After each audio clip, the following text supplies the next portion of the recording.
Remember to subscribe to our YouTube channel at NDN TV Nigeria.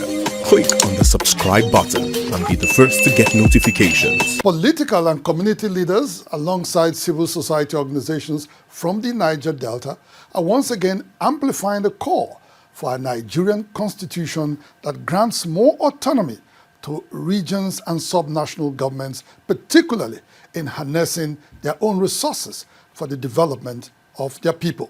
This call formed a key part of discussions at the recent Constitution Review Stakeholders Town Hall engagements held by the House of Representatives Committee on Constitutional Review across states in the oil-rich region.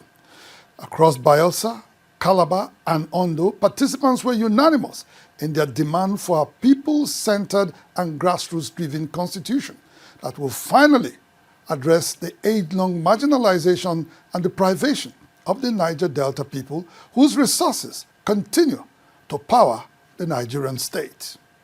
We therefore call for an upward review of the derivation formula to ensure that a greater share of the revenue generated from our land and waters is retained for local development, and a clear constitutional provision guaranteeing host communities' right to benefit meaningfully from natural resources, including mandatory environmental remediation. The resources that are taken away from this state and the sister states in the Niger Delta are used to feed and grow other local government areas against us in the South-South.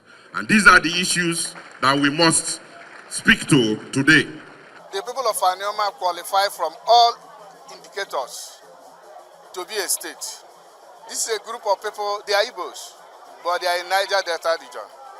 So the constitutional amendment cannot be correct. It cannot assuage Nigerians' agitations if there is this insistence, economic and social violation of the Anioma people. Apollo State, when created, will be beneficial to the whole country and the South-South region. It will open up more opportunities on our waterways. They will have more senatorial districts, more House of Rep, more resources to work with. These are not new demands. They have long been a source of concern for the people of the Niger Delta, even before Nigeria gained independence in 1960. Nationalists like Eyo Ita from Cross River State, Harold Dapabirie from River State, Chief Anthony Enahoro from Edo State, and Samuel Jeriton Marieri from Delta State were among the many voices that consistently championed the development and recognition of the region and its people in various constitutional frameworks. Despite these and even the violent agitations that followed, many in the region believe that the federal government has not demonstrated the political will needed to truly develop the area, maintaining that interventions so far fall short of expectations. Inside the Niger Delta spoke to the chairman of the Pan-Niger Delta Forum, PANDEF, Ambassador Godknows Bolade Igali, who shared his thoughts on these lingering concerns and the pathway forward for the region. We know things have changed fundamentally from 1963, the last People's Constitution, to now. So let us see how we can marry them. And that is why many times people recommend the 2014 National Conference, which unfortunately could not be implemented because President Jonathan brought that constitution towards the tail end of his government. If it were the original constitution we had, Niger Delta would not be what it is today. So your territory, which is your ancestral land where you bury your grandparents and your religious sites, are somebody's OPL, somebody's OML.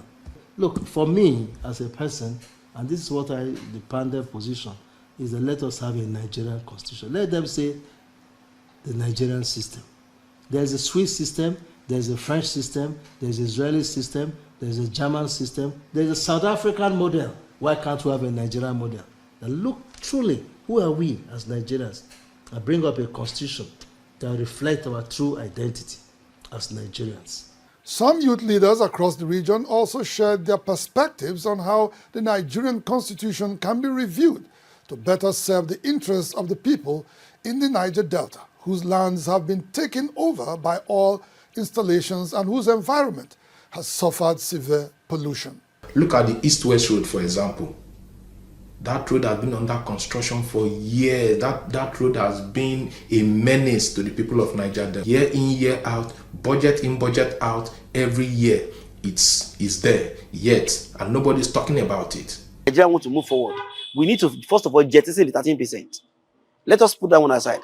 And if at all it's going to be increased between 30 to 50%, the particular community that is producing it should enjoy it directly, should have the benefits straight. You can find a full-length interview with Ambassador Bolade Godnozigali alongside views from the youth leaders on our YouTube channel at NDNTV Nigeria, where they spoke on a broad range of issues the ongoing constitutional review process should address, especially as it concerns the future of the Niger Delta region.